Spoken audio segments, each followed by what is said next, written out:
Good evening and welcome to your latest edition of the RO Sports Show, brought to you by First Health Orthopedics. I'm your host, Matt Harrelson. Alongside with me, our resident Raider know-it-all, Dion Cranford. Our Ross regulars, Jeremy McKenzie and Russell Parker, will be with us later on. But, of course, Raider football, another week, another W. So let's start right there. 31-8, basically a blowout over Jack Britt. Those 8 points basically came against what would you call our second and third string.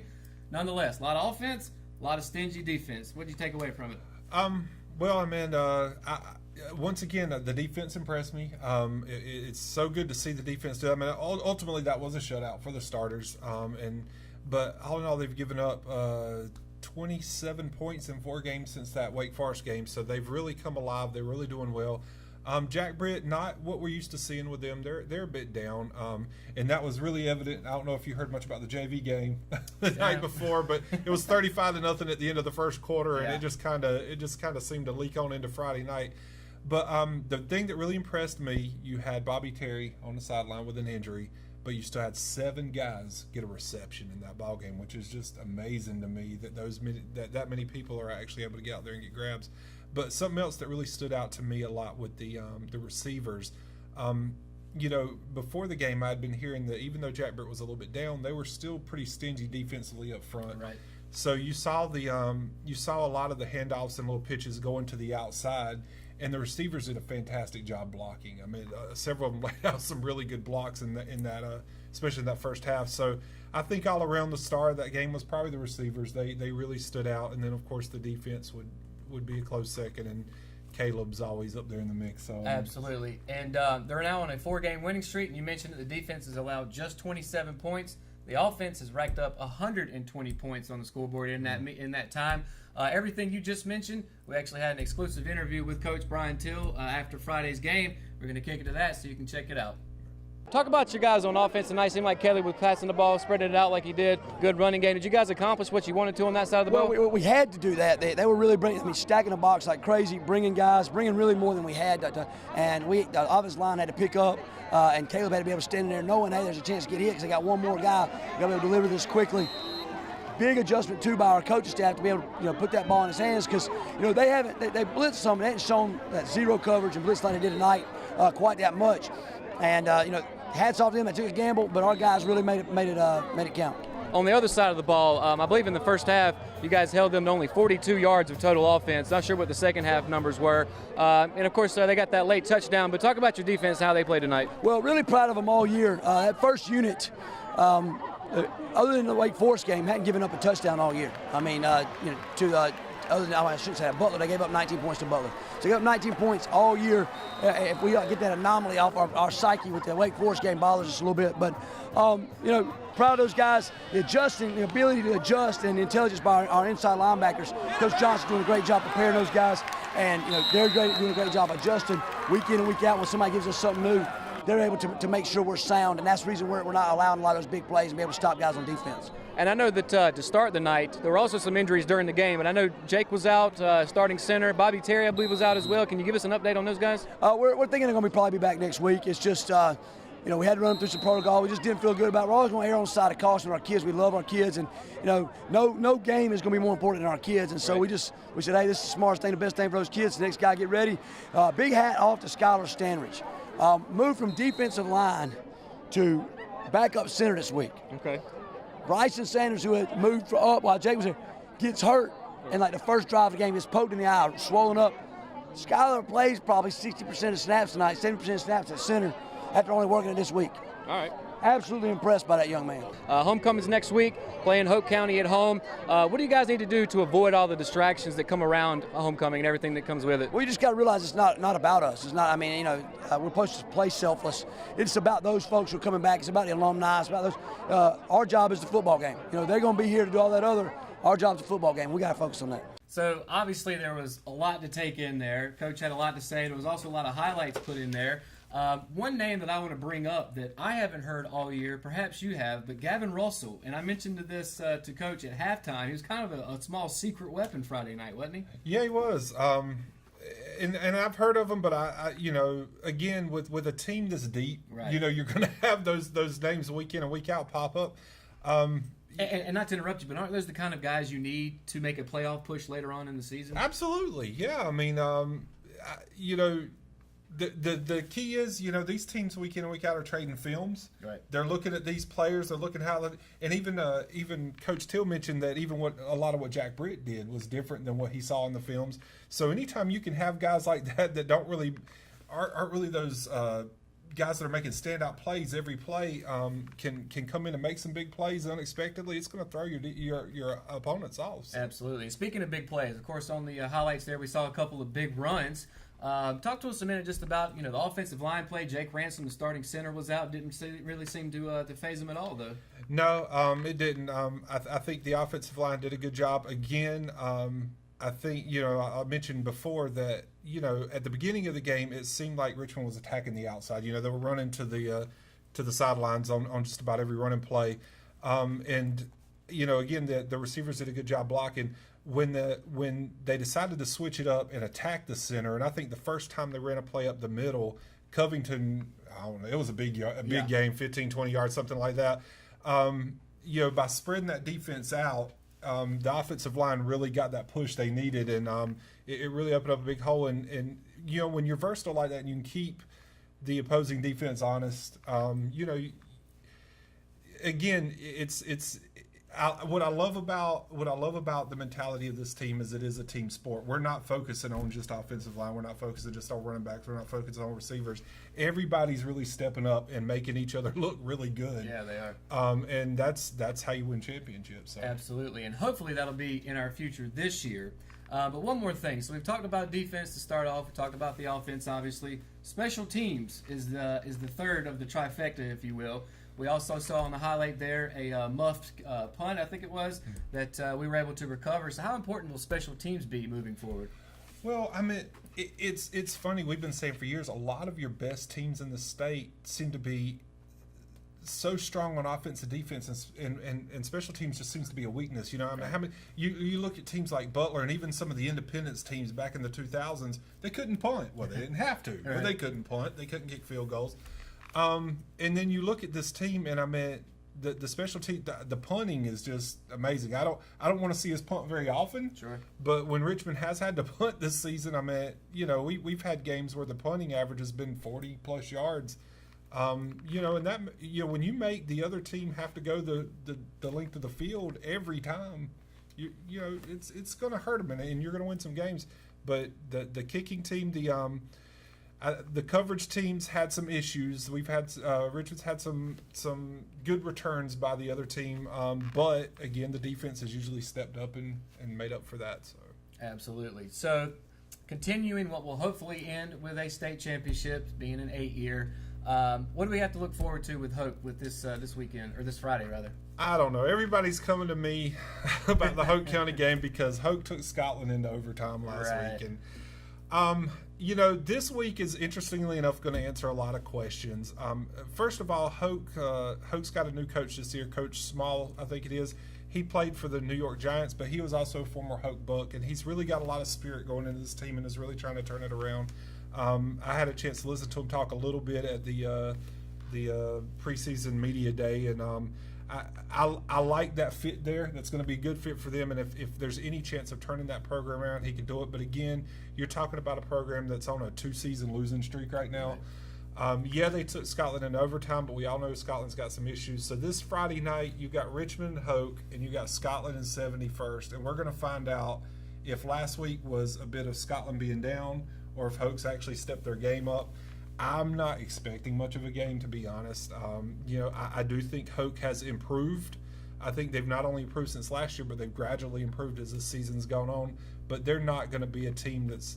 I think they'll win a couple in conference play. You know, maybe against Lumberton or Purnell Sweat, and maybe even shock a team like Pinecrest. But I'm not expecting Friday night to be a very good game. I'm not either, and you know, no offense to Hoke at all, but there is a reason why we've scheduled them for homecoming, right? Don't you usually try to schedule a team that you're supposed to beat? Now, of course, that doesn't mean that you will, as we saw with this same Jack Britt team that we beat this past week last year.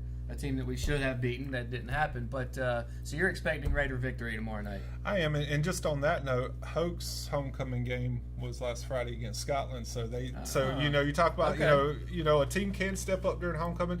I don't think there's going to be big issue with distraction. A big part of that is because so many of our guys are young and don't really have a lot of the senior activities that are involved in homecoming. So that'll help a little bit. But this game should be over pretty soon. All right, and I agree with you. So, the super sophomores and the rest of the Richmond Raider football team will be at home tomorrow night, 7:30, against the Hope County Bucks. It's homecoming, of course. You heard on the clip there. It's all about football tomorrow night. So that's exactly how they should approach it, right? And I believe tonight's JV game is going to be postponed and played sometime next week. I haven't heard officials, so for those of y'all, just check in on the JVs. All right, there you go. Well, that's going to do it, Dion. I appreciate you joining us as usual. We look forward to more Richmond Raider tidbits and all the stuff you bring with us as we continue on what will hopefully be, again, a state championship season. So we're going to take a quick break. When we come back, we're heading to the gridiron on the college level, NFL after that, so much more when we return to the RO Sports Show. Hayden Construction has 2 new homes under construction at 2 distinct locations, 125 Crystal Court in Carolina Hills and on Robberdale School Road. Both feature incredible floor plans and distinct features inside and out. Hayden Construction, quality, value, and beauty. Call Jamie Smart at 910-331-5811 or Nicole Hayden at 910-995-0717 today to schedule an appointment. Exit Realty, making dreams a reality. At Richmond County Hospice, we strive to provide high-quality care to our patients and their families. Whether it's the incredible hospitality at the Haven House or from the comfort of your own home, you can count on Hospice to be there for you. We also offer monthly grief support groups, and our chaplain will be there to hold your hand in prayer. Through our amazing staff and our volunteers, Hospice has made difficult times easier for our community. Call the number on your screen if you feel that you or your loved one may benefit from our services. Richmond County Hospice. Peace, comfort, dignity. Hey, well, welcome back to the RO Sports Show. As always, brought to you by First Health Orthopedics. So we kick Dion off the desk, and to my right, our Ross regulars, Jeremy McKenzie, Russell Parker on the other end. Guys, let's talk some college football. Let's start by taking a look at last week's picks. And I have to say, it's got us all tied again, right? Oh, yeah. All right, so let's just jump right into it. So starting off last week, we had our first game was the Red River Rivalry, which is tough to say, but it was an exciting game. All 3 of us had Oklahoma. I don't think anybody could have taken fault with that, but Texas steps up and beat the Sooners. What do you guys think? I am still trying to understand how that even happened. I don't really think Texas was a great team this season. I thought Oklahoma had a pretty good team, but I didn't think they were going to lose to Texas. But, when it's a rivalry game like this, anything can happen. You can throw the records out the book. It ain't going to matter. Absolutely. What do you think? I think there was a scenario where it was a shocking upset for Texas to come in and do what they had to do and beat the Sooners. But I could truly say, like Russell said, you can throw the stats out the books. It's a rivalry game, and best team won. Yeah. Neutral field, 2 high-powered offenses. This is exactly what the Big 12 is. Nobody plays defense. We saw it. No. A lot of these games that we see in this conference, it's usually the last team to score wins, and that is literally what we saw here. Even though Texas had a pretty big lead, kind of blew it there at the end. A lot of people were thinking, all right, well, Texas is about to be Texas and let it go. Mm-hmm. They were able to pull it out and surprised a lot of people. Apparently not the AP, though, because they've got them all the way up to number 9 right now going into next week. Who's ranked number 9? Texas. Believe that or not. And we'll get to the top 25 here in just a little bit. But moving on, our next game, an SEC matchup, West versus East, LSU heading down to Florida. Another surprise. Again, we all had the Tigers winning this one, and we were all wrong. The Gators able to pull it out. Well, I was riding pretty high on LSU's streak going on, but I guess it had the end. I don't know how they lost to Florida. I thought Florida was kind of, I won't say mediocre, but I don't think they weren't the best one going into this game. It was in Gainesville, though. That is true. And even there, it's going to be a difficult game no matter what your streak is. But I think Florida, they've got a solid win and they played good football all around. Yeah, let me ask you this, Jeremy. So I feel like for the last few years, Tennessee and Florida are 2 teams that coming into the season, they always seem to get overhyped. Now, it seems recently Tennessee hasn't been able to meet that hype. Dan Mullen leaves Mississippi State, goes to Florida, becomes the head coach. Is Florida back? I don't get the benefit of the doubt. I give Florida a couple more years. Yeah. I'm kind of there with you. I think they're still on a prove-it-to-me status. Yeah. However, beating LSU is a really good start, and I'm curious to see if they'll be able to use that as a jumping-off point. And usually Florida play good at home, especially when they play against LSU. Yeah, I mean, let's face it. Florida has always been a good football school, at least going all the way back to the Spurrier days. They can get recruits. They're in Florida. That's a recruiting hotbed. I mean, if Mullen's able to rebuild that program, perhaps Florida could get back to challenging Georgia like they did back in the good old days. With Tim Tebow and all of those guys. Yeah, it could very well happen. Could happen. Anyway, let's move on. So, ACC game here. Now, Florida State heading down to Miami. In-state rivalry game. Yep, in-state rivalry game. You guys both took the Hurricanes. I thought, you know what? This is my chance to keep my lead that I had last week. So I took the Seminoles. I took the Seminoles, and I was this close to jumping out one more ahead of y'all, but Hurricanes were able to pull it out. I mean, this close only counts in horseshoes and hand grenades. I figured you might say that. Yeah, you're absolutely right. Although it was, I think the final score was 28-27. So, I mean, for those that thought that, look, it's a down year. It seems like, I don't know what's happening with Florida State. I told you, Jimbo Fisher. I get it, but it was ever since that loss last year with Jimbo at the helm to Alabama. It's just kind of been circling the toilet, if you will, right? Mm-hmm. Maybe this is another example, although I was happy to see Florida State at least put up a fight and haven't just punted on the entire season again. So, moving on, another SEC matchup. Kentucky, who's already surprised a lot of people this year, made it all the way up to number 13 in the top 25. Headed over to Texas A&M. Weren't so lucky this week, though. Hey, a solid effort by Kentucky for having a great season so far. I don't think it's going to get any better from here, though, for them. I think after this loss, it's probably going to kill a lot of their momentum. And Texas A&M, they're going to go on and probably continue to try and win out the rest of the season. I don't think they can. I think they've got a couple of tough games coming ahead of them. But, I mean, Kentucky, they have a solid team. Just not good enough. You see both of them going bowling this year, though? Oh yeah, definitely. Oh yeah, they're going to a bowl. They'll definitely go to a bowl. I think the deciding factor in this game was Kentucky has, in my opinion, one of the best running backs in the nation, Benny Snell Jr. Oh yeah, I seen. He only had like 15 or 16 touches. If you want to win a ball game and that's your primary offense, you got to feed the beast, don't you? 25 to 30 yards a carry. Yeah, exactly. I mean, you got to just keep pounding the ball. I feel like they got away from that, and that's what cost them down in College Station. Moving on, our last game, Notre Dame, who seems like they're marching as hard as they can towards the college football playoffs. Still undefeated. They were able to beat Virginia Tech. Of course, we all had the Irish in this one. Anything surprise you? I think this is I'm real surprised for what Coach Brian Kelly had done to this to this football program this year. And Notre Dame is about up becoming reliving their glory days. Yeah. What do you think? Are you still not buying into it? I'm not. I mean, yeah, they're having great victories and all, but when they don't have that one extra game at the end of the season that they can't vie for because they're not in a conference, it's going to hurt them. So, see, I have to disagree. I have to disagree, and they're going to. I think they're going to lose a game this year. I don't know which one it is yet, but I think they're going to choke up somewhere. And that may happen. But let me tell you, if Notre Dame's schedule coming in, I think I mentioned this last week. It looked really difficult. Yeah. So far, the only team they beat that's really has a good ranking was Michigan, and that was at the first game of the season. Since then, they played teams like Virginia Tech, who's down. They lost to Old Dominion 2 weeks ago. Later on in the season, they got to play Florida State, who's down. They got to play USC, who right now is not ranked. So all of a sudden, these teams that potentially could be ranked coming in, not so good now, it seems.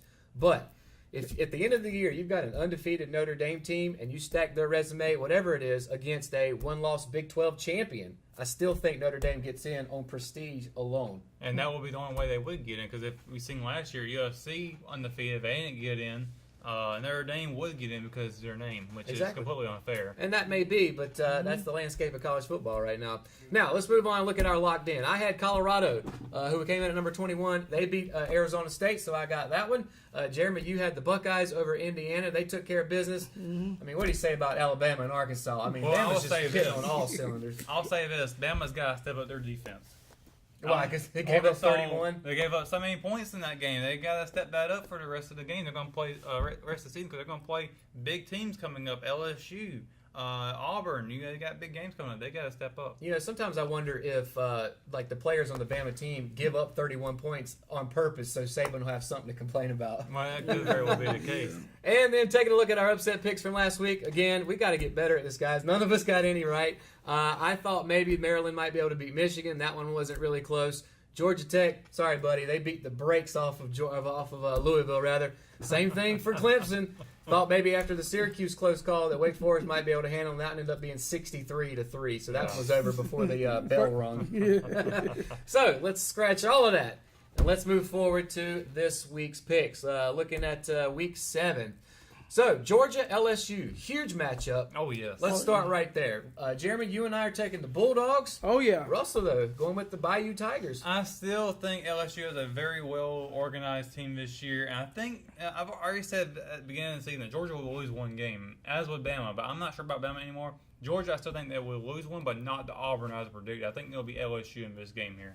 All right, and Jeremy, perhaps you're with me, but I feel like Georgia is just talent-wise just the better of the two teams. Even though it is down in the Bayou, Yes. you're still taking the Bulldogs. Oh, right? yes, sir. Kirby Smart going to come down there and going to take care of business. And you know what? This may be a season where no one goes undefeated, including Alabama. It could happen. I mean, you think about it. I read an article the other day talking about how And it might be the SEC championship game. like last year, the only team that was left undefeated was UCF, and and we've seen that in years past. So perhaps everybody loses, and then we start from scratch with one win. Yeah. But in the meantime, I think, and you do too, that Georgia continues to stay undefeated. But moving on, Washington, Oregon, big Pac-12 matchup. We're all taking the Huskies. Washington though. all the way. I mean, I Oh, think they're going to yeah. go, like I said earlier, I think they can go all the way through the rest of the season and not lose any more games, including against Oregon. Okay, what do you think? Same way. Same thing. You remember, guys, when we started, I said Washington would be one of my 4. I don't really feel that good about that now. We'll get to that here in just a second. But I do have them winning this game. I don't know if they'll win out, although right now, again, the Pac-12 is resting their hopes on one team now. Stanford's kind of fallen off. Oregon already has a loss within the conference, so we have to wait and see if the Huskies can represent later on. Of course, a lot of stuff's got to happen between now and then.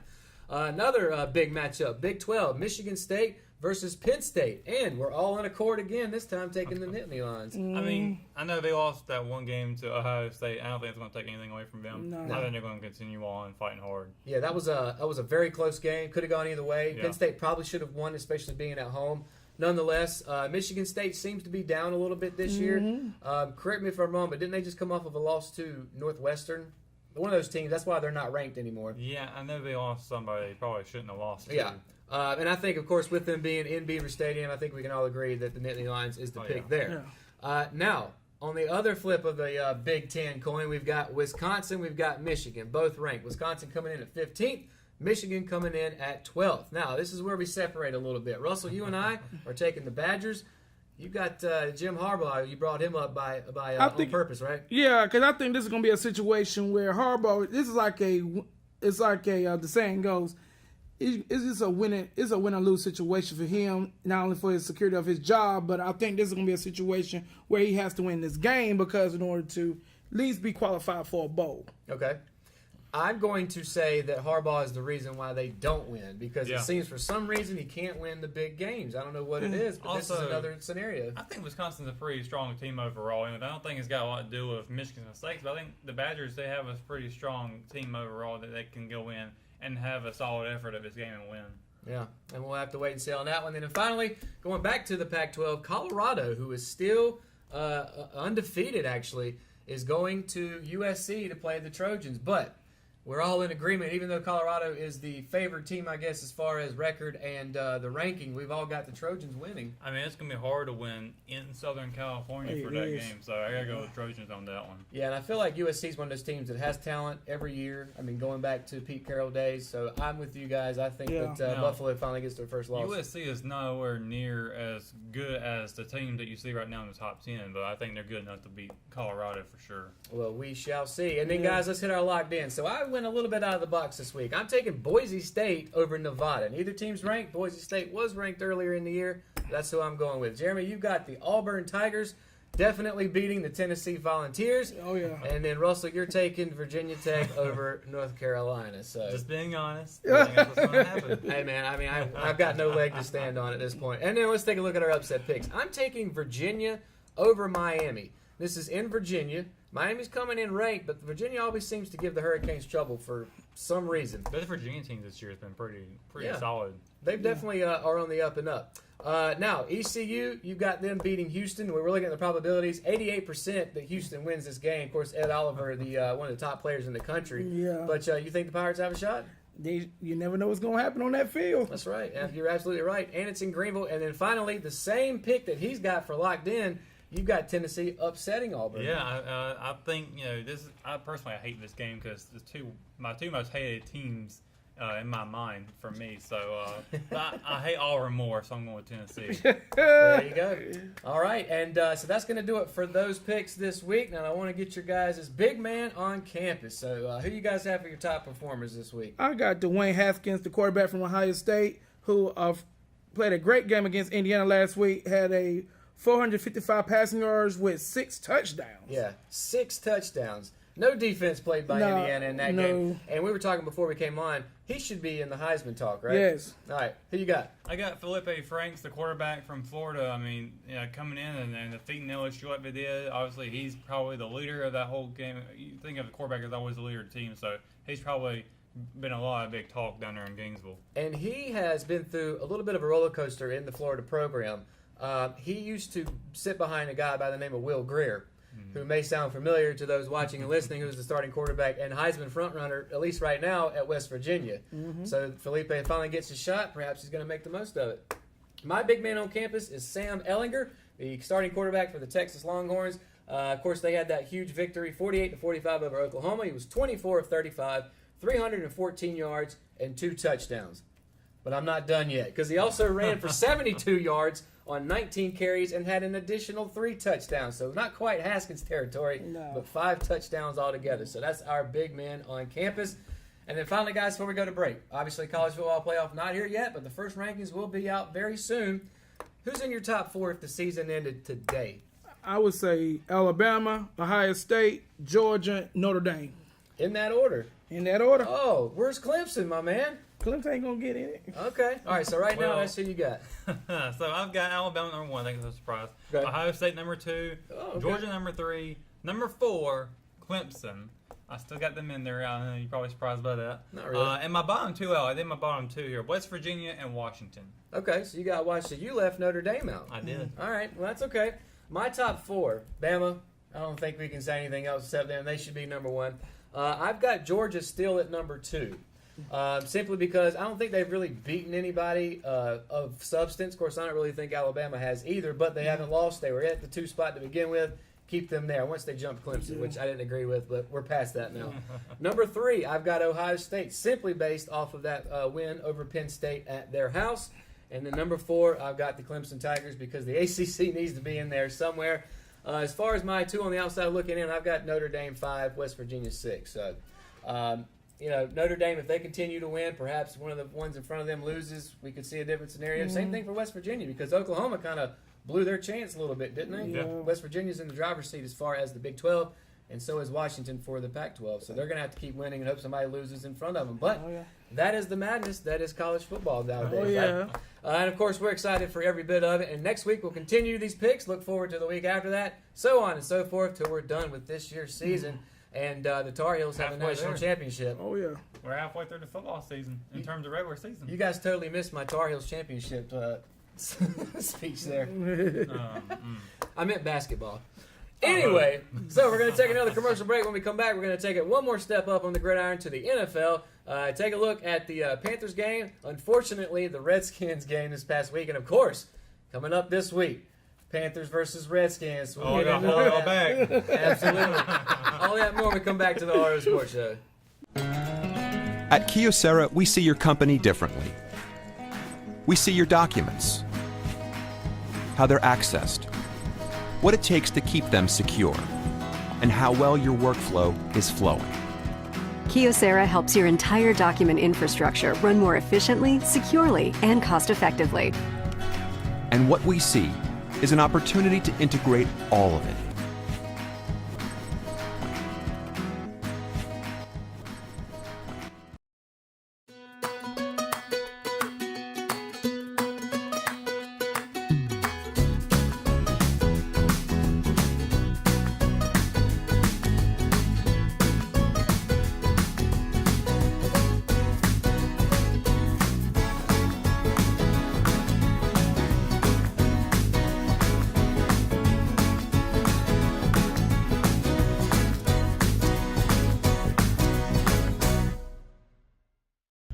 Welcome back to the RO Sports Show, brought to you by those good folks at First Health Orthopedics. Now, you may notice a little different situation up here on the desk, but we felt it best that Russell separate Jeremy and I because we're going to be talking the Redskins-Panthers game shortly. And we are diehard fans of those teams. Not yet, though. Y'all got to stay back until we get there, okay? So, before we get to that, let's take a look at a couple of games from this past week. So, let's start with those Panthers playing the New York Giants. Now, in my opinion, the Giants are down this year. Nonetheless, still a solid victory, 33-31 over New York. I think this was a scenario where I think Panthers were tested against the Giants defense and offense, where Odell Beckham showed what he can do and living off that contract he had just signed a couple months ago. But overall, Graham Cano. Yeah, right? He set tied an NFL record with Matt Bryant with a 63-yard game-winning field goal in the regulation. And Michael Parlari, our punter, was doing well, having a fantastic season. Even our lone snapper, J.J. Johansson.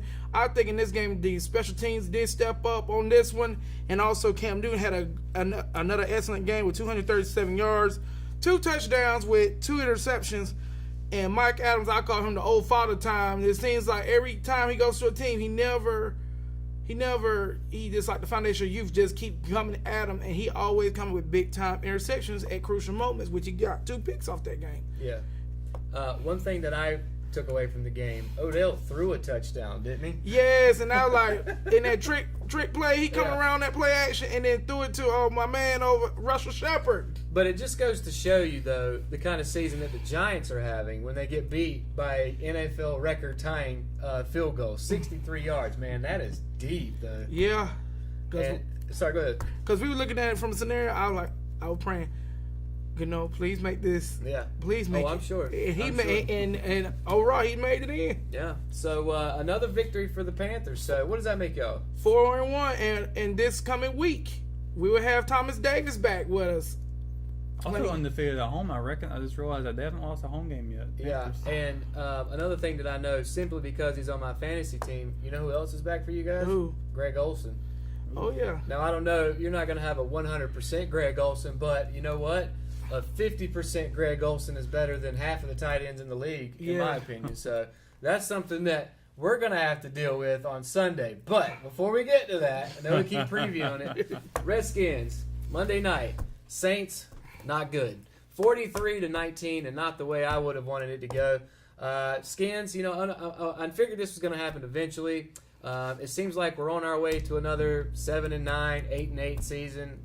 I don't know. But y'all know what? Y'all actually leading the division right now. Yeah, but that's not really something to brag about either. No, you keep doing what you're doing. However y'all doing it, keep doing it. I mean, let's face it. The Giants are down. The Cowboys, we're going to talk about them shortly, are down. And Philly just having a Super Bowl hangover. Yeah, exactly. So, I mean, perhaps maybe we do win with an 8-8. We've seen that happen before.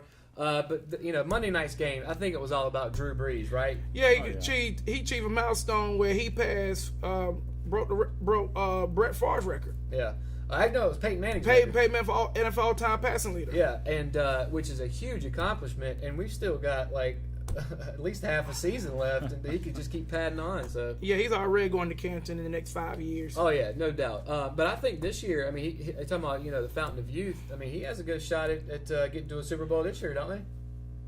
I mean, I know you're not going to say that. No, yeah, I think the Saints have a good chance at it. They have a good, that part, Russell. They have a good chance. Yeah, well, that's what I said. I mean, I've said all season long that the NFC South perhaps might be the best league. Tampa Bay ain't that good.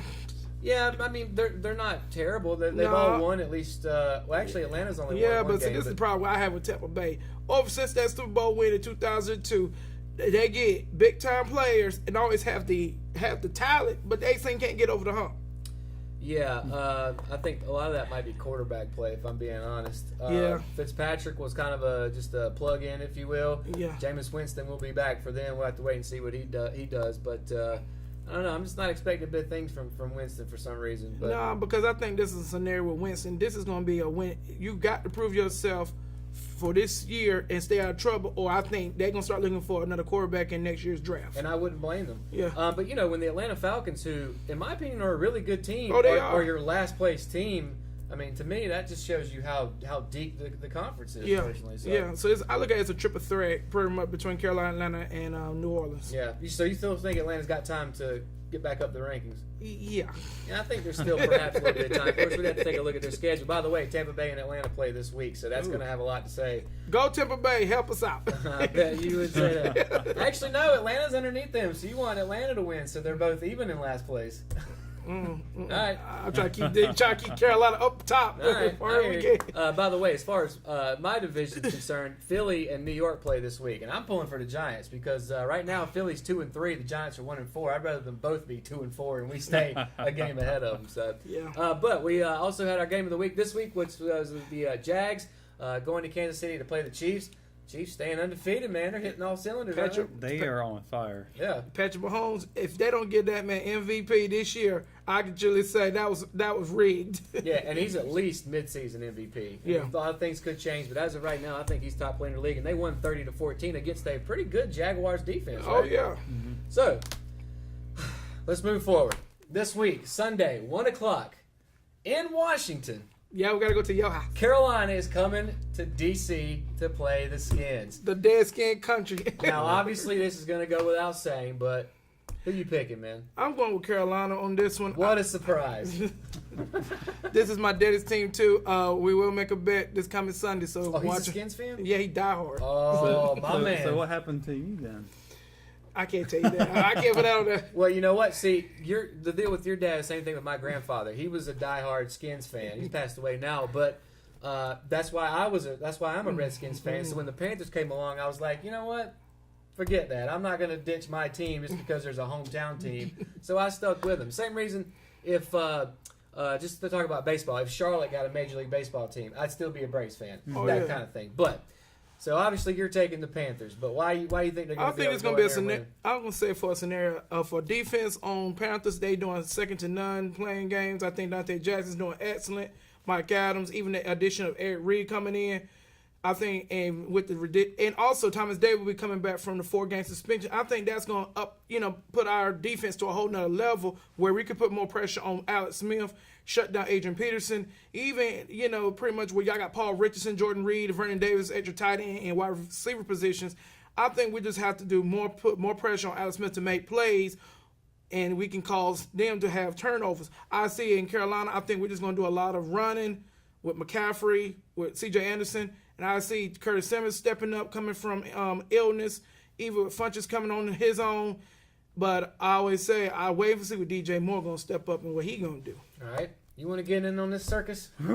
I feel like whichever one I don't pick, somebody's going to tear my head off. Yeah, here. maybe. It's very heated back over here. You with can't this. take a rain out. So. Yeah, I'm probably going to go with the Panthers on this one. That might be the only time you see me pull for the Panthers this season. I just feel like Panthers are firing on all cylinders this season. They're 3-1 right now. They haven't won a game outside their stadium this season, but I think Washington, they're still struggling. They're trying to figure out what to do. I'm looking at the passing comparison with the quarterbacks. I mean, Cam Newton's got the better between the two. Yes, he does. McCaffrey's doing well in rushing as well, and doesn't have 3 touchdowns like Peterson does. But He's leading the league, and right now McCaffrey leading the league in yards from scrimmage. yeah, so it really could go either way. I think you can flip a coin on this one. Ain't no flipping coin. Ain't that going the other way? You absolutely could flip a coin. Looking at the matchup predictor there, it's actually 55 to 44. 44.7. Oh, get rid of the popular vote in favor of the Redskins. You know Which what? kind of surprises me. I'm going to go. Who you going with? No, you talk first. I'm going to go with the Panthers. Okay.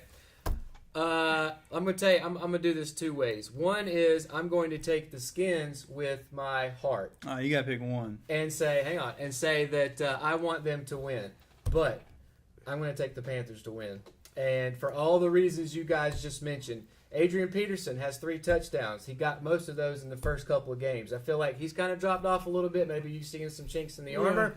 Alex Smith, still a great game manager. I'm really upset that Kirk Cousins is not there anymore. I'm afraid that the Panthers are just the better of the 2 teams. So obviously, I want my Redskins to win, especially at home, because I'd hate for the Panthers, which, let's face it, this is a rivalry game, to come into our house and beat us.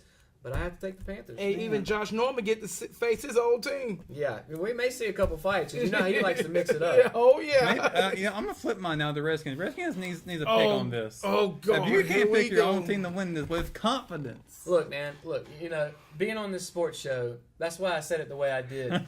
We have our favorite teams. Sometimes it's easy to pick them when you're a Bama fan in football, when you're a Tar Heel fan in basketball. Sometimes you have to, go the way that you wouldn't necessarily do, and in this case, that's what I'm doing. So, do I want to see the Skins win? 100%, absolutely. Well, I say an upset's going to happen in Washington. There ain't no Washington will upset, win. man. Quit time. I don't know Try if quit that's boosting the about that. Redskins up. All right, so let's move past that. Ding, ding, ding. Court is out of session. So let's take a look at a couple of games of the week, if you will, since our teams are playing each other.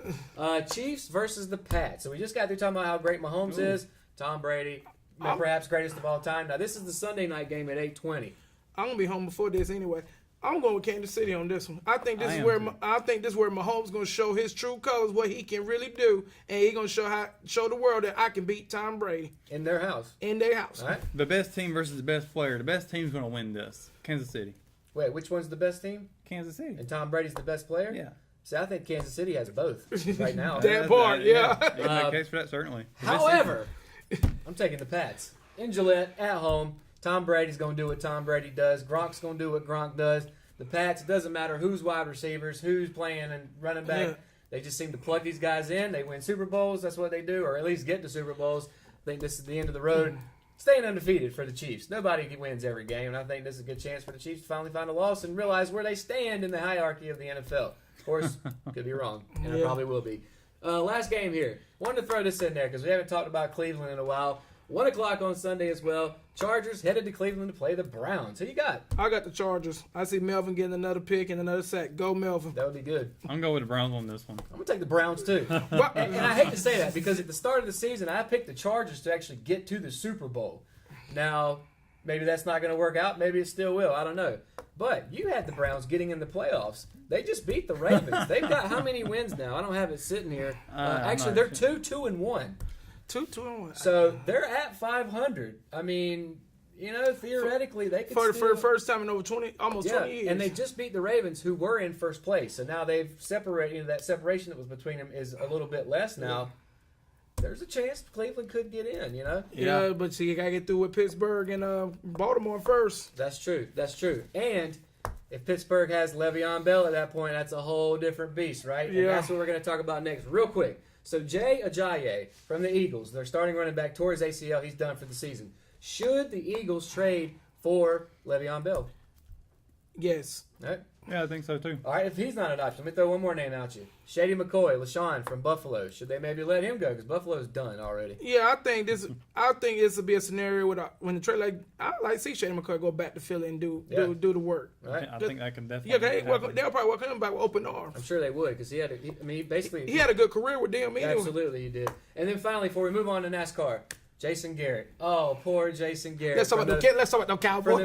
From them Dallas Cowboys. I want to talk about the Is Cowboys. he going to be the first coach fired this year? I'm going to say for the first time on the sports show, yes, because I feel like Jason Garrett should have been gone 2 or 3 years ago. Yeah, you can make a case for that. Because I'm looking at it from a standpoint. Dez Bryant no longer in the organization. Jason Witten retired. You got Terrence Williams on IR. Your best center, Travis Frederick, on IR. Pretty much, and your quarterback, I don't know because I think their skill sets Scott Linehan, even though he's the offensive coordinator, but I think he's not using Dek's skills and utilizing him to be at least a great quarterback. And Jason Garrett's supposed to be a quarterback coach, isn't he? Yes. So to speak. Yeah, because he was the quarterback coach when, matter of fact, when Bill Parcells, the quarterback, went down to Wade Phillips. Yeah. So Jason Garrett, of course, seems like he and Jerry Jones aren't seeing eye to eye. And of course, when you get Jerry mad, that's kind of the end of your career. Yeah, so. you about to commit coaching suicide. Yeah. So what do you think? He's gone? Yeah, I think so, too. I think so too. Maybe before Thanksgiving. We'll have to wait and see on that. Yeah. Of course, it'll all depend on what Dallas does between now and then. But of course, I hope they lose every game from here on out. It don't bother me. All right, so let's jump away off the gridiron and head towards the track. So NASCAR still going on, of course. Oh yeah. Still recovering from going to the Roval. Yeah, well, I mean, I think we're about 5-6 races left in the playoffs here to the end of the season. Man, Chase Elliott getting it done at Dover. I was not expecting that. I had him picked. You had to pick. I had him picked, but I didn't expect him to be the winner at the end of this thing. But I did predict he'd win another race at the end of the season, so I guess that was it. Maybe even more with the momentum he's going to carry on throughout the playoffs, because he's automatically into the next round. Does not have to worry about Talladega coming up next race. He can get through Kansas just fine. It's all going to come down to how the other guys do. And some guys like Joe Logano, who finished third, probably sitting pretty well. Kurt Busch, Kevin Harvick, I think they're good as well. Yeah. Especially Kevin Harvick, Kyle Busch, and Yeah. Truex. They're going to be fine. But with Talladega coming up, things are going to go insane. But I'm going to backtrack here a little bit, talk about Dover here. First of all, I got my pick right. Yeah, you did. I had Boyer. He crashed out, of course. That's what my picks do.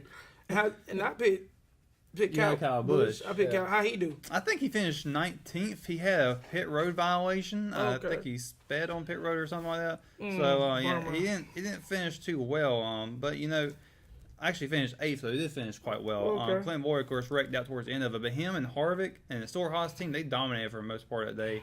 Even Eric Almirola in the 10 car had a fairly decent race until he ended up wrecking out towards the end of it. So now he's probably on the outside looking in terms of the playoffs. Kyle Larson had an opportunity to win that race. He was the favorite going into it. Has some issues also, and was unable to finish properly. So, insane day at Dover, and it could very well be over for some people. Now, one name that I'm not seeing in the top 10, but I did see when you scrolled down at 14th was Keselowski, who I had winning the Roval. We won't get into that. He should have won, but he crashed, of course, because I jinxed everybody. You think maybe that the Roval is kind of having a negative effect on him with a low finish like that? I don't think so. He actually got caught up in a wreck at the end of the race as well. He got caught up in the one that Boyer and Almirola was in, Okay. so it's just some bad luck from him. But I think he's going to have the biggest momentum going in Talladega, because the Penske cars, they always seem to do well there. If it ain't Dale Earnhardt Jr., it's the Penske drivers that are going to come in and probably dominate Talladega. And I could see Keselowski being the winner of this one. I'm still going to do a draw. I think we're still going to do a draw here in a little bit anyways, because anybody can win Talladega. It's more, at this point now, it's probably more unpredictable than what a Roval can offer at this point, because Talladega, the guys who are always in the back, they can run up front and even win this race. We've seen it happen before with David Reagan, David Gilliam, I think 2014 it was, came up, dual teammates, came out of nowhere and won the race. So anything can happen here at Talladega. Absolutely. Well, you know what? Since we're talking about Talladega, let's go ahead and make some picks All here. right. Who wants to go I'll first? close my eyes. And my prediction is going to be Chase Elliott. Chase Elliott. Oh, man. All right. Matt? Let's see who's crashing this week. Mr. Kyle Busch, Kyle Busch. the anti-hero. Let's see here. Rest of the field. I got Eric Almirola. Oh, Hey, it could very well happen. It very well He's could. driving Yeah. a Ford, Stuart Haas motor. anybody at this point can get in, right? Yeah, anybody can win Yeah. this. I think that was really appropriate for this one, unlike last week, to do this. So, I think anybody can win this. All right, so let's take a look at the playoff standings. After Dover, anybody get knocked out? Nobody's knocked out yet. We'll find out in 2 weeks from now. We got Talladega and Kansas left in this round. Talladega used to be at the end of this round. They moved it into the middle. I guess maybe to relieve some pressure. They hoped it would. I don't think it has, because it's still going to loom over people. Even after that race, when they go to Kansas, thinking, what could I have done beforehand? So right now, Eric Almirola is the first guy on the outside. He's 10 points below Ryan Blaney. Clint Boyer is 10 points below as well. So it's very tight down there. In fact, all the way from 5th, Joe Logano, who's at 30. Actually, you can maybe make a case with Martin Truex Jr. at 36 points ahead. All those guys can still potentially not make it on. But I think the most likely case you got to watch for is Kurt Busch from number 6 all the way down to Kyle Larson in 11th. Those guys are probably going to be ones that are going to be vying for these spots. I don't think Alex Bowman can make up any of Yeah, those. he's sitting a little too far back now. He ended up skirting on through the playoff the last round. So I think if he gets to win, and he's driving the 88 car, which is the car that typically wins at Talladega because Dale Earnhardt Jr. drove it, he could very well win this thing. Yeah, he could. I can say he could definitely have a situation where it happens. It just goes to show you insanity, if you will, of I mean, just like any other sport in playoffs, man, NASCAR's no different, right? And a lot of people watch Talladega for the wrecks. Always the big Sure, one. the That's big that's one. always looming in everybody's head, and that could very well happen. I mean, you could see all 12 of these drivers get knocked down in one wreck. That's why it's so wild. and speaking of that, real quick, before we go back to break, compared to the Roval, you mentioned this one could potentially be more crazier, if you will. Is it simply because of the big one that's looming around everybody's mind? Yeah, I think a lot of the drivers going into the Roval, they were saying, okay, let's just have a solid day. Let's not do anything crazy. We don't just have a solid day. Talladega, they want to make up points. Right. They want to get back in it. They want this. Some of these drivers see an opportunity to win because they can't make it at Kansas. They couldn't make it at Dover. So drivers like Alex Bowman, maybe even all these drivers here are pretty much. Clint Boyer could be another one, could potentially. Eric Almirola, those guys are probably one of the ones who are going to be fighting hard to win this race this week. I could see one of those guys being in the top 5 at the end of this thing, or wrecked. Is there some strategy when it comes to making the schedule each year, putting Talladega where it is now, to where it presses guys to have to push the envelope a little bit? Yeah, and I really did enjoy it when Talladega was the third race, the cutoff race of a playoff round. Because it had so much pressure, it built up a lot of hype for the race itself. But I think they wanted to move it around a little bit, maybe just test some things out. But I think the Roval made up for it for this year. Yeah, it did. And then last thing before we head to break, some pretty big NASCAR news that broke yesterday. Chad Knaus, if I'm pronouncing that right, found out he is leaving as Jimmy Johnson's crew chief. Yeah, that's really big. And he's actually going to go to the 24 car, which is William Byron. He actually used to work on that car when Jeff Gordon drove it. Then he bumped up to Jimmy Johnson, and they have won 7 championships together. Pretty good. Yeah, I think that's pretty good, too. I'm not sure what the future is going to hold for Jimmy Johnson. I was about to ask, is this a retirement sort of thing we might Yeah, I think it's about a retirement. But I think as far as Hendrick overall, this is Rick Hendrick preparing a younger driver like William Byron to make him the next big guy of their team. He must see a lot of potential in him versus Alex Bowman. Chase Elliott's already on a good run. I don't think it's really no need to change Elliott's team. But William Byron has been kind of lacking among those 3 drivers. That's not counting Jimmy Johnson. So I think Byron needs some help, and I think Chad Knaus is the guy that can do it. With Jimmy Johnson losing Lowe's after this year, and now Chad Knaus, I think we're looking at retirement very soon for Jimmy Johnson. And I say he has one more season left in him, just to kind of give fans a one-last opportunity to see him race. Right. But I think 2019 is going to be his last year. Yeah, because he'd be a Hall of Famer anyway. I was going to say, no if doubt. he retires this year, if he retires after next year, if he retired this time last year, it still would have been well-deserved. Had a great career, obviously. I mean, if he retires after 2019 and 5 years from then, we'll see him as a first ballot. Absolutely. I don't think there's any doubt about that. So, so that's it for Dover. Of course, Talladega, pretty sure we're going to see the big one. Yeah. And I hope we do. Just because, I like to see the wrecks. Of course, I hope that Kyle Busch isn't in it, but he will be because I said it, because I picked him.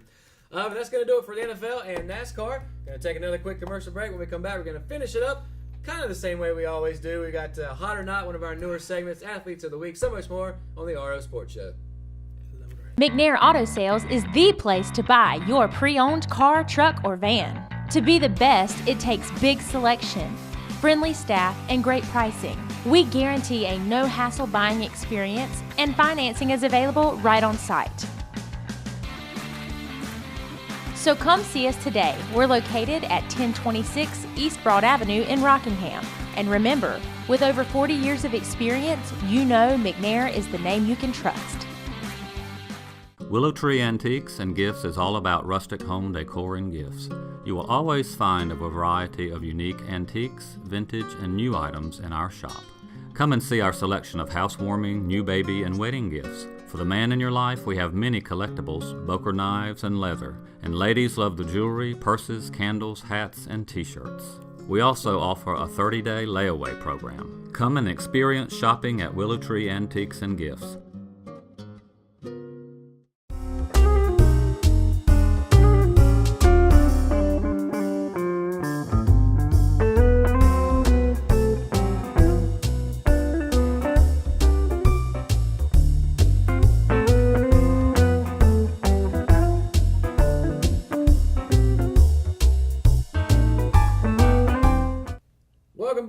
RO Sports Show, you know what it is, brought to you by First Health Orthopedics. Guys, let's finish up the show with our newest segment called Hot or Not, brought to you by HCI Fire and Water Restoration.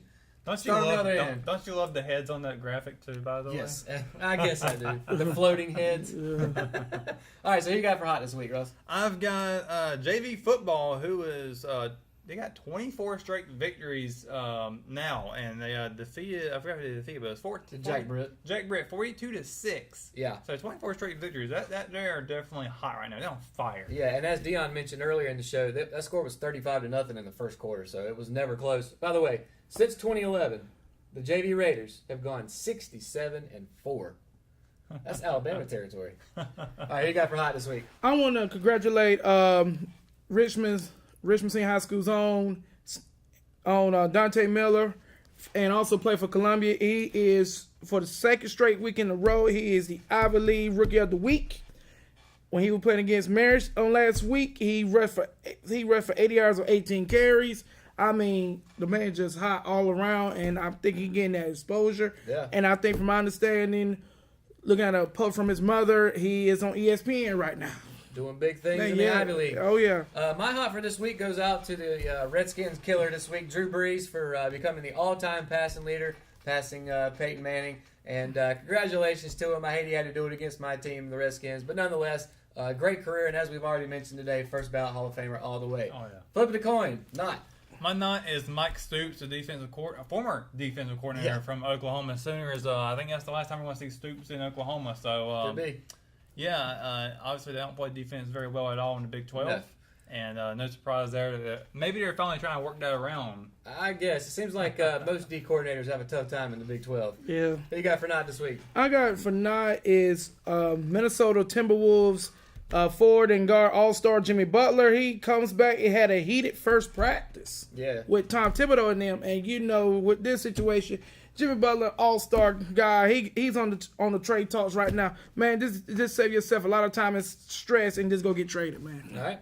My Not is the Cleveland Indians. Of course, I had to get some baseball in here somewhere. Yeah. They were the only team in the first round to get – actually, I think the Rockies might have got swept. But anyway, the Indians were coming in with championship expectations, as were the other teams. But they were one of those that was a legit shot to win a World Series.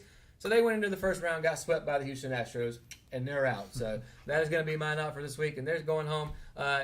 Unfortunately, just like my boys here, too. I probably should have mentioned them as well, but I didn't want to bring it up. But I did. So that's going to do it for Hot or Not, brought to you by HCI Fire and Water Restoration. See what we did there? Hot, not. You got it, guys. Oh, yeah. Let's move on. Second part here is our official Richmond County Athletes of the Week. The female athlete this week is Haley Miller, a junior on the girls golf team. She actually shot an 85 this week on Pinehurst number 5, which I can tell you I've played plenty of times. 85 is not easy. That's a great score, for real. And then on the men's side, our official male athlete of the week, Jonathan Jones, linebacker for the Richmond Raider football team. Of course, what have we not said about the Raider defense already today? Yeah. Killing it on that side. Shut out 2 teams, then they only gave up 8 points against Jack Britt. Of course, that was, make-up stuff there at the end. So congratulations to Haley and to Jonathan, our Richmond Observer official Athletes of the Week. All right, guys, let's finish it up the same way we always do with a flip of the pad. Love it or hate it. Got a few topics here. Let's start with some NBA, by the way, which is starting up October 17th. We'll be here before you know it. And, of course, we'll let you all know what we think about that when we get to it. However, the Lakers, LeBron's there. We all know that. The Lakers are planning to start Rajon Rondo over Lonzo Ball this year. Love it or hate it? Love it. All right? I'm going to say I love it. I love it too, although I think they're both going to get playing time, obviously. Lonzo Ball is actually a really good rebounder and actually had a lot of assists. I know he's got that funky sideways shot that he takes. It looks weird. It gets blocked a lot. But his shooting percentage is not where you really want it for a point guard, but he is a good distributor, as is Rondo, though. So I think that'll work itself out. The Jaguars have signed free agent running back Jamal Charles. Remember him, blast from the past. Love it or hate it? I'm going to say love it. Give the man a chance to see prove what he can do. All right. Love it. I'm going to say love it, too, just because it seems like Leonard Fournette's been hurt for a few games now. I'm not sure when they're going to get him back. I think it's a hamstring, which you guys know that can linger all year long if you're not careful. You might as well bring Charles in. He should be fresh. I know he's kind of up there for running back, but he had a good career with the Chiefs, the Broncos, a couple other teams. So I think that'll work itself out as well. Jerry Jones says the Cowboys haven't had a number 1 wide receiver in years. Love it or hate it. I'm going to hate this topic from Michael Irvin, from T.O. to Terry Glenn to Roy Williams. Well, I think what he's saying is this was kind of a shot at Dez. I think he was saying from T.O. back they had good ones, but not in the last I was going to say hate this one because you don't. Yeah. Yeah, I'm going to say hate it too. I'm with Jerry on this. I mean, Dez, I think he was good for like 1 year, 2 years, where he was like one of the top receivers, and he kind of just dropped off. You know why? Why? Quarterback comparisons. You had when Tony Romo was under center shoot, the boy was putting up numbers. Yeah. But Prescott, you can't utilize his skills to in order to get Dez the ball. By the way, has Dez landed anywhere yet? No. So he's still not in football. I think that might tell you something. Moving on. You mentioned it for your hot or not this week. Oklahoma fires their defensive coordinator, Mike Stoops, after the Texas game. Love it or hate it? Love it. Love it. Love it too, man. Even though you're in the Big 12, somebody's got to stop somebody. If you don't get it done, you get fired eventually. Moving to college basketball, which will also be starting soon. And then I get some bragging rights, as do you. Yep. UNC Tar Heels, Cam Johnson says he's feeling better after hip surgery. Love it or hate it? Love it. We need you for the season. Yes, we do. Hate it. Of course you do. I love it. Of course I love it. The more players we have healthy, the better. Cam's going to be integral to us getting another national championship, That's which right. I think is in reach this year. I am going to switch to and say love it though because I hate seeing people. You get can't. You All right, can't. all right. No, I'll let him do that just because it's for the hometown boys. A few more here. Miami Heat, you mentioned Jimmy Butler. They're still pursuing a trade for the T-Wolves star. What do you think? Love it or hate it? I'm gonna say love it because I think his mindset he wants to go to L.A. All right. Love it. I'm going to say love it too for both parties. Obviously, the T-Wolves and Jimmy are not seeing eye to eye. Ship him off, get something at least decent back for him before he becomes a free agent. A first round. He wants to go to Miami. Miami wants him. They'll work something out. I think that'll work out for everybody. Him and Wade together, 1-2 combo. Absolutely. By the way, I think that immediately makes Miami a contender in the East, right? Yes. I think so too. A couple more here. NFL. Joe Flacco, this past week in their game against Cleveland, lined up as a wide receiver while Lamar Jackson was under center. He didn't look like he was interested in being a wide receiver, and his wife went on social media and said that, this is his quote, said, "My wife gave me crap over my wide receiver disinterest." So Joe Flacco's better half giving him a little, what do you think? Love it or hate it? I would love it. I think it's funny. Love it. I love it too. And I think it's funny that he's able to come out and be like, yeah, I'm not interested in being a wide receiver. I'll be out there if they want me to, but everybody knows they're not going to throw me the ball until they do. Yeah. And then finally, one more baseball one here. So the Red Sox and the Yankees were playing. That's obviously a storied rivalry. The Red Sox were able to knock the Yankees out a couple of nights ago. This is in New York on their home field. The Red Sox go back, pop some champagne inside of the clubhouse, and start playing Frank Sinatra's song, New York, New York. Love it or hate it? I'm going to say, 'cause I'm a diehard Yankees fan. I hate it. I'm gonna love that. That's hilarious. I love it too. Because I am not a diehard Yankees fan. I don't like the Yankees, but even if I did, come on, man. The Red Sox-Yankees go back so far. I know. You trying to tell me that if the Red Sox had lost, that New York wouldn't have played, Sweet Caroline? Probably would have, or something along those lines. So, but that's going to do it for this edition of the RO Sports Show. Of course, brought to you by First Health Orthopedics. We appreciate everybody for watching and listening. Again, so many ways that you can do all that stuff. Of course, guys, what is it? All free. That's right. So for Matt Harrelson, Russell Parker on the other end, I got you. Jeremy McKenzie here in the middle. Appreciate everybody for tuning in. We'll see you right back here, 5:30 every Thursday night. Have a great week.